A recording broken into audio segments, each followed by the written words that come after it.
go through what you know. If you are looking for work, then go carefully through what you've been doing up in your careers and what you know something about.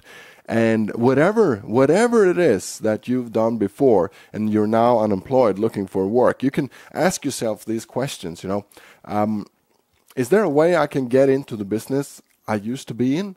Is there a way I can sell that product, whatever I sold before, or the company I worked for before, if I can sell that cheaper, better, differently, Or is there a way that I can find people who own that thing that I used to sell or my organization used to sell or service or whatever, and I can come in and fix that now, be a repairman or repairwoman, and help in the aftermarket for whatever that is?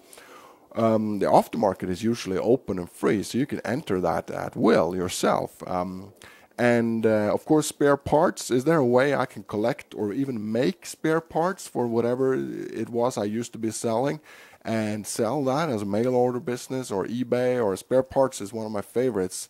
Is there a way I can do that and get into the aftermarket of whatever I was selling? So ask yourself these questions real carefully and go through whatever you've been selling, whatever you've been doing, and ask yourself if there's a business that you can build on your previous experiences, because you really should mine your own previous experiences, what you know and who you know. That's really important in looking for a value creating proposition. More ideas like this on workone.com.